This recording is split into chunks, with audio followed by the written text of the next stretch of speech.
حضرت عثمان رضی اللہ تعالیٰ عنہ نے فرمایا کہ عمرہ کی تعریف سے بچ کے ظالم کی تعریف سے غضب الہی نازل ہوتا ہے۔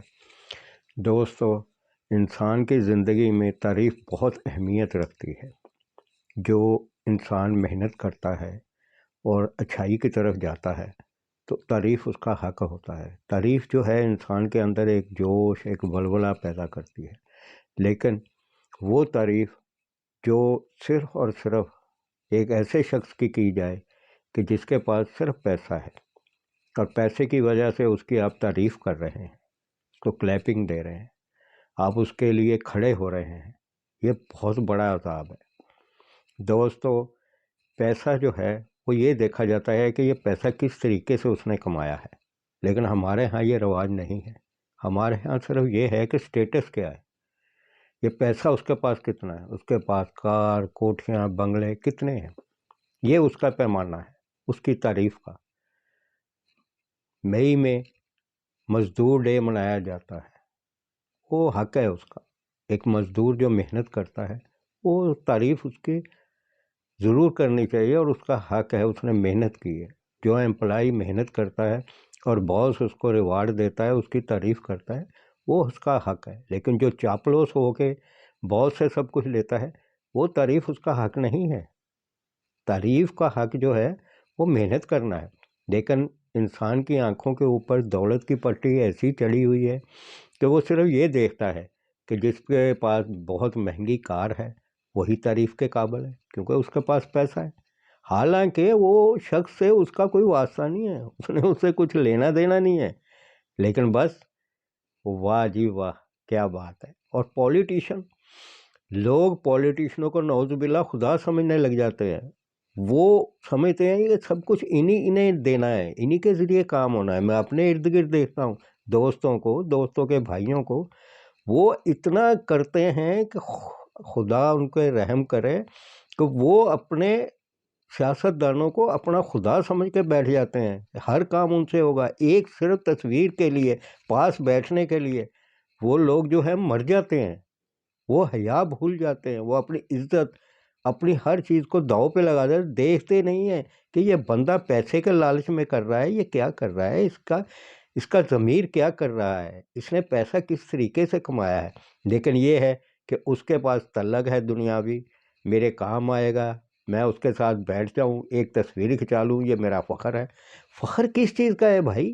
وہ آپ کے جیسا انسان ہے، آپ دیکھو تو صحیح، اس نے یہ پیسہ کس طریقے سے کمایا ہے، حلال کمایا ہے، حرام کمایا ہے۔ آخر تم مسلمان ہو، تمہیں کچھ ضابطے، کچھ اخلاق دیے گئے ہیں، لیکن اس چیز کو کوئی نہیں سمجھتا۔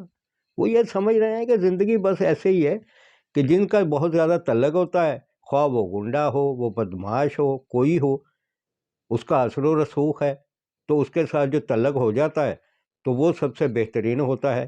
اس میں پتا نہیں کیا ہے، وہ یہ نہیں دیکھتے اس نے، یہ قاتل ہے، اس کے کتنا اس کی گردن پہ خون ہے، اس نے کون کون سے طریقوں سے لوگوں سے اس کا حق چھینا ہے، اس کو کوئی بھی نہیں دیکھتا۔ لیکن یہ ہے کہ ان کو یہ ہوتا ہے کہ اس بندے کی اگر تعریف کی جائے گی تو ہمارے کام آ جائیں گے۔ ارے بھائی، اس نے کس طریقے سے کمایا ہے، کون سی ڈکیتیاں کی ہیں، کون سی چوریاں کی ہیں، کون سے جرائم کیے ہیں، کون سے مرڈر کیے ہیں، کچھ دیکھو تو صحیح۔ آخر وہ اس اسٹیج پہ آخر آیا ہے کس طریقے سے ہے، سب کو پتہ ہے کس طریقے سے ہے، لیکن پھر بھی عزت اسی کی کریں گے۔ لیکن ایک صاحب علم آدمی ہے، اس کو کوئی نہیں دیکھتا، جس نے رشوت سے پیسہ کمایا، اور کثرت سے یہی ہوتا ہے کہ رشوت سے ہے، سرکاری ملازم ہے تو وہ بہت زیادہ کماتا ہے رشوت سے، اور جو رشوت دینے والا ہے وہ بھی بہت زیادہ کماتا ہے، کیونکہ اسی سے آسان راستے ہوتے ہیں۔ تو دوستو، رشوت دینے والا اور لینے والا دونوں جہنمی ہیں، یہ آپ کا دین کہتا ہے، نہیں کہتا کیا؟ ایک بندہ ہے وہ حرام کا پیسہ کماتا ہے اور سخی داتا بن جاتا ہے، وہ کہتا ہے کہ لاکھوں روپے کماؤ اور اس کے بعد لوگوں کو پیسے دے دو، اور کسی بھی طریقے سے وہ یہ شو کرتا رہتا ہے کہ میں بہت سخی ہوں، میں بہت زیادہ لوگوں کے کام آتا ہوں۔ لیکن اس کے اندر کی ایگو دیکھو، اس نے اپنے تکبر کو کہاں تک لے کے جانا ہے، آپ کی تعریف اس کے لیے کیا ہے؟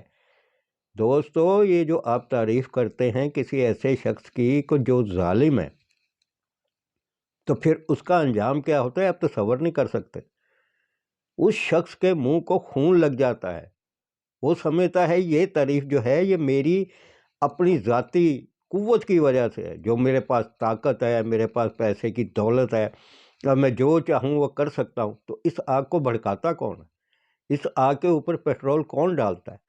اس کی جھوٹی تعریفیں کر کے کون اس کو ابھار رہا ہے؟ کون اس کو یہ بتا رہا ہے کہ تم دنیا پہ قابض ہو، تم ہر چیز کر سکتے ہو، تمہارا حق ہے قبضہ کرنا، حکمرانی کرنا تمہارا حق ہے۔ دوستو پھر وہ حکمران جو ہوتا ہے وہ اپنی ورلڈ پاور کے لیے پوری دنیا پہ اپنا تسلط جماتا ہے، وہ مختلف ہیلے بہانوں سے دنیا کو اپنے ہاتھ میں رکھتا ہے، قبضہ کرتا ہے۔ سب کو پتہ ہے یہ غلط ہے۔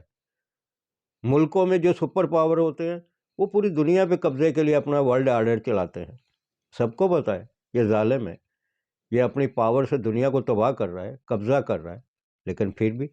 لیکن ہمارا دین کیا کہتا ہے کہ دین میں اللہ تعالیٰ فرماتے ہیں قرآن پاک میں کہ جو بڑائی کا معیار ہے دین میں وہ تقویٰ ہے، وہ متقی اور پرہیزگار کو ملتا ہے۔ آپ صلی اللہ علیہ وسلم نے اپنی حیات مبارکہ میں یہ سارا کچھ ہمیں بتایا ہے اور ہمیں کر کے دکھایا ہے۔ اب ہم امتی تو اپنے نبی کے ہیں۔ اب آپ مجھے بتائیں کہ پڑھتے ہم قرآن پاک ہے اور عمل جو ہے وہ ہم یہ کرتے ہیں کہ رازق جو ہے وہ ہمارا خدا ہے، لیکن لینے جاتے ہیں بندوں کے پاس کیونکہ اس کے پاس پاور ہے۔ عبادت گزار جو بندہ ہے اور نیتاً صحیح ہے تو حق تو اس کا ہے، تعریف تو اس کی ہونی چاہیے۔ ظالم کی تعریف کس چیز کی ہونی چاہیے؟ اس کو نہیں پتہ ہے، ظالم کو بھی پتہ ہے کہ میں ظلم کر رہا ہوں، لیکن شیطان کا وہ ایسا چمچہ بنا ہوا ہوتا ہے، اس کے دماغ میں شیطان جو ہے استاد بن کے ایسا بیٹھا ہوتا ہے، وہ اس کو کسی طرف جانے نہیں دیتا، وہ کہتا تو ہی تو ہے۔ ایک مسلمان جو ہے وہ اپنے اللہ رب العالمین کے دربار میں حاضر ہوتا ہے، وہ روشنی اور ہدایت قرآن پاک سے لیتا ہے، وہ کسی کی جھوٹی تعریف کیسے کر سکتا ہے جبکہ اس کو پتہ ہے کہ جھوٹی تعریف اگر میں کرتا ہوں تو اس سے عذاب نازل ہوتا ہے۔ آپ یہ دیکھ لیں روز ہماری طرف زلزلے آ رہے ہیں، دنیا تباہ ہو رہی ہے، ہمارے اپنے ملک میں کتنا کچھ نہیں ہوتا، کبھی زلزلے آ رہے ہیں، کبھی طوفان آ رہے ہیں، کبھی سیلاب آ رہے ہیں، اور وارننگ مل رہی ہوتی ہے کہ سیلاب آ رہا ہے، لیکن لوگوں کے کانوں پہ جوں ہی نہیں رینگتی، ان کو احساس ہی نہیں ہوتا ہے کہ یہ دیکھو یہ عذاب کیوں نازل ہو رہے ہیں۔ آخر ہم جو کرتے ہیں وہ کہتے ہیں جیسے ہم ہوں گے ویسے ہمارے اوپر حکمران مسلط ہوں گے۔ تو پھر اگر آج ہم اپنے رزق روزگار سے پریشان ہیں، آج ہم تباہیوں سے پریشان ہیں، تو اس کی وجہ کیا ہے؟ کبھی غور تو کرو۔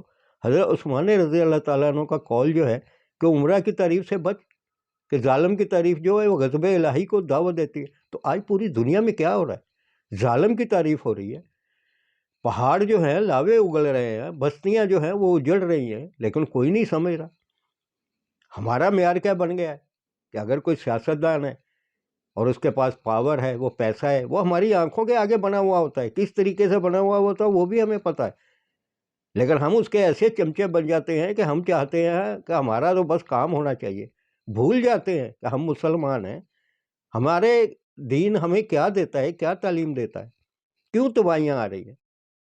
تباہیوں کے اوپر افسوس کرتے ہیں۔ اب سپر پاور ہیں، دیکھ لیں آپ، امریکہ میں سب سے زیادہ طوفان آتے ہیں، برف کے طوفان آ گئے، ٹویسٹر آتے ہیں اور آتے ہیں، وارننگیں دیتے ہیں، بڑی بڑی جدت لے کے آتے ہیں، کیا ہوتا ہے آخر؟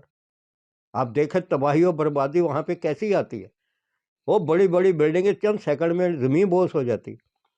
اللہ کے غضب کو جب آپ آواز دو گے تو اللہ رب العالمین کے غضب سے آپ پھر بچ سکتے ہیں۔ ہم لوگ جو ہیں وہ ہمارا پیمانہ، ہمارا معیار جو ہے وہ ذہنی طور پہ اتنا گر چکا ہے، میڈیا نے ہمارے ذہنوں کو اتنا قبضہ کر لیا ہے، ہمارے ذہنوں میں صرف اور صرف ہوس ڈال دی ہے، اور ہمیں صرف اور صرف ایک چیز کا پتہ ہے، پیسہ پیسہ پیسہ۔ لیکن ایک مسلمان، اس کی سوچ ہے اس نے مرنا ہے، مرنے کے بعد جانا ہے، اللہ کے حضور پیش ہونا ہے، روز محشر میں جواب دینا ہے۔ ہمارے ذہن میں یہ سوچ آتی ہے؟ غور کیجیے گا۔ تائب کے لیے انعام ہے، جو استغفار کرتا ہے اس کے لیے انعام ہے، علم جس نے دین کا لیا ہے اس کے لیے عزت ہے۔ اللہ رب العالمین فرماتے ہیں کہ جس کی شہرت دینی ہو جس کو، اس کی جو عزت ہے وہ لوگوں کے دلوں میں ڈال دی جاتی ہے۔ تو دوستو اس چیز سے بچیں۔ یہ جو عمرہ کی پیسہ دیکھ کے ہم جو عزت کرتے ہیں تو یہ اللہ کے غضب کو آواز دینا ہے، اس سے بچیں۔ اللہ مجھے اور آپ کو سب کو اس چیز سے بچائے، اور جس کو یہ ویڈیو پھر اچھی لگے وہ لائک کرے اور شیئر کرے اور سبسکرائب کرے۔